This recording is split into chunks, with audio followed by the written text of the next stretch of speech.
Welcome, curious minds, to a world of knowledge and discovery. Thank you for joining us today as we dive into Marquis de Sade in popular culture. There have been many and varied references to the Marquis de Sade in popular culture, including fictional works, biographies, and more minor references. The namesake of the psychological and subcultural term sadism, his name is used variously to evoke sexual violence, licentiousness, and freedom of speech. In modern culture, his works are simultaneously viewed as masterful analyses of how power and economics work, and as erotica. Sade's sexually explicit works were a medium for the articulation of the corrupt and hypocritical values of the elite in his society, which caused him to become imprisoned. He thus became a symbol of the artist's struggle with the censor. Sade's use of pornographic devices to create provocative works that subvert the prevailing moral values of his time inspired many other artists in a variety of media. The cruelties depicted in his works gave rise to the concept of sadism. Sade's works have to this day been kept alive by artists and intellectuals because they espouse a philosophy of extreme individualism that became reality in the economic liberalism of the following centuries. There has been a resurgence of interest in Sade in the past 50 years. Leading French intellectuals like Roland Barthes, Jacques Derrida, and Michel Foucault have published studies of Sade. There has been continuing interest in Sade by scholars and artists in recent years. Get ready for an enlightening exploration as we dig into plays and understand its role in the broader context. The play by Peter Weiss titled The Persecution and Assassination of Jean-Paul Marat, as performed by the inmates of the Asylum of Charenton under the direction of the Marquis de Sade, or Marat Sade for short, is a fictional account of Sade directing a play in Charenton, where he was confined for many years. In the play, the Marquis de Sade is used as a cynical representative of the spirit of the senses. He debates Jean-Paul Marat, who represents the spirit of revolution. The Japanese writer Yukio Mishima wrote a play titled Madame de Sade.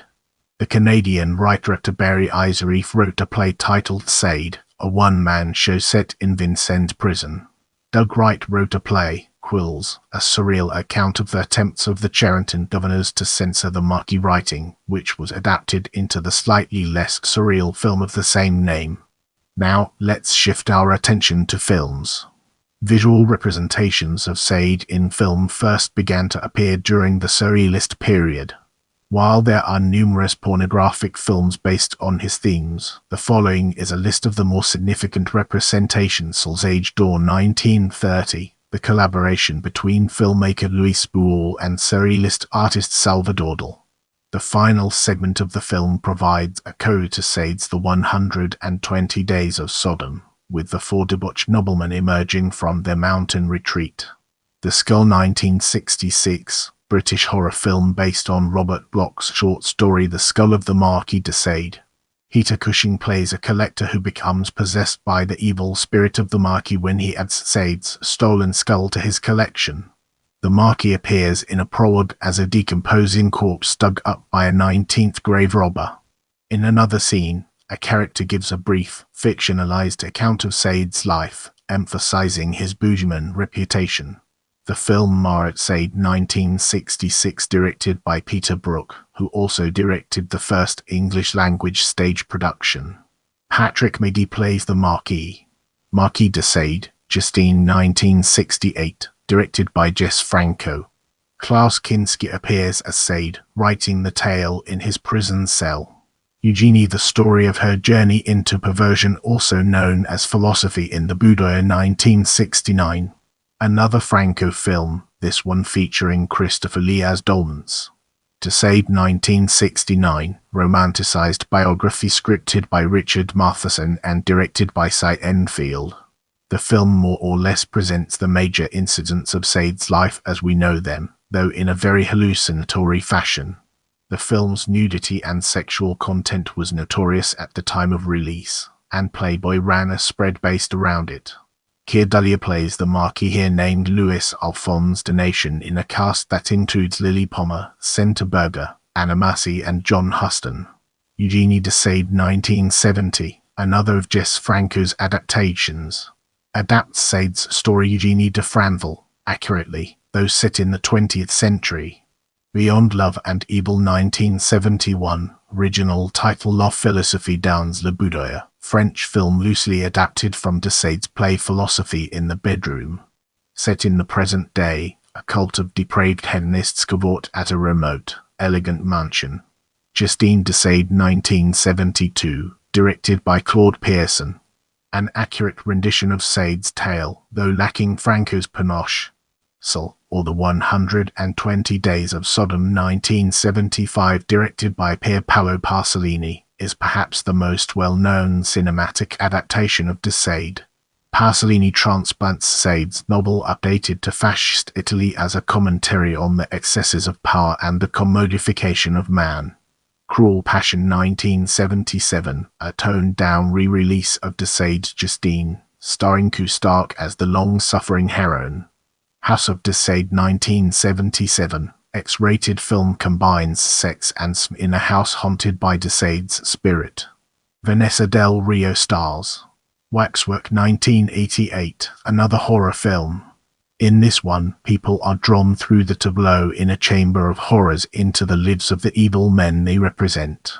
Two of the characters are transported to the world of the Marquis, where they are tormented by Sage J. Kenneth Campbell and a visiting prince, played by director Anthony Hicks. Marquis 1989, a French-Belgian co-production that combines puppetry and animation to tell a whimsical tale of the Marquis portrayed, literally, as a jackass, voiced by Franois Marthorit, imprisoned in the pre-revolution Bastille. Night Terrors 1994, another horror film playing on Sade's boogeyman image. A depiction of the Marquis' final days is intricate with the story of his modern-day descendant, a serial killer. Tobe Hooper of the Texas Chainsaw Massacre fame directed, while horror icon Robert Englund of A Nightmare on Elm Street and its many sequels and spin-offs played both the Marquis and his descendant. Marquis de Sade, Ocker Dark Prince 1996. The Marquis Nick Mancuso seduces a young maiden from his jail cell. Loosely based on his life and Sade's novel Justine. Sade 2000, directed by Bino Chikwo. Daniel Outall plays Sade, here imprisoned on a country estate with several other noble families, sexually educating a young girl in the shadow of the guillotine. Quills 2000, an adaptation of Doug Wright's play by director Philip Kaufman. A romanticized version of Sade's final days which raises questions of pornography and societal responsibility. Jeffrey Rush plays Sade in a cast that also includes Kate Winslet, Joaquin Phoenix, and Michael Caine. The film portrays de Sade as a literary freedom fighter who is a martyr to the cause of free expression. The film's defense of de Sade is in essence a defense of cinematic freedom. The film was inspired by de Sade's imprisonment and battles with the censorship in his society. The film shows the strong influence of Hammer horror films, particularly in a key scene where asylum administrator Caine locks Winslet in a cell with a homicidal inmate, mirroring exactly a scene from The Curse of Frankenstein. Lunacy 2005, Czech title Erlen, Czech film directed by Jana Vankrija. Loosely based on Edgar Allan Poe's short stories and inspired by the works of the Marquis de Sade. Sade figures as a character. Let's now turn our attention to in art and uncover the fascinating insights it brings to the table. Many surrealist artists had great interest in the Marquis de Sade. The first manifesto of surrealism 1924 announced that Sade is surrealist in sadism.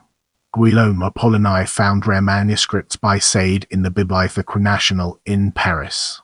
He published a selection of his writings in 1909, where he introduced Sade as the freest spirit that had ever lived.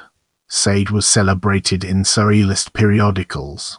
In 1926, Paul Liard wrote of Sade as a fantastic and revolutionary. Maurice Hine pieced together Sade's manuscripts from libraries and museums in Europe and published them between 1926 and 1935.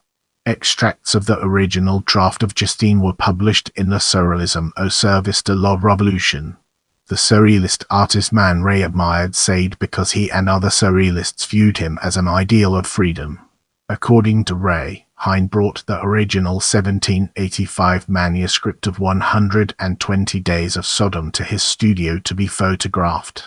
An image by Man Ray entitled Monument de Sade appeared in Le Surrealisme au service de la Révolution.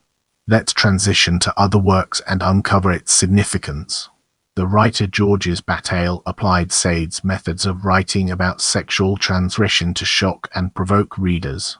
In Harlan Ellison's science fiction anthology, Dangerous Visions 1967, Robert Bloch wrote a story entitled A Toy for Juliet, whose title character was both named for and used techniques based on Sade's works. A comedic defense of de Sade was given by Lord Buckley in his bad rapping of the Marquis de Sade in 1969.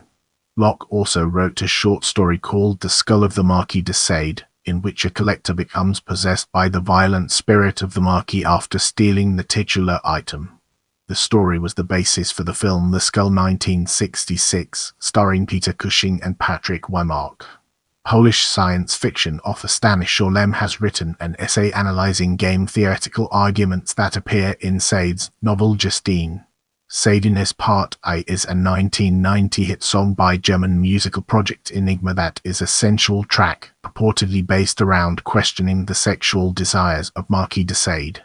In Justine Etler's The River Fee in 1995, the protagonist Justine is writing her thesis on the work of Sade. Marquis de Sade appears as a non-player character in the 2014 video game Assassin's Creed Unity, where he assists the main protagonist in his mission to eliminate several influential revolutionary figures. He returns for the game's Dead Kings DLC. A song titled De Sade appears on the metal band Slipknot's 2022 album The End, So Far. If you want to see more videos like this, make sure to subscribe and turn on notifications.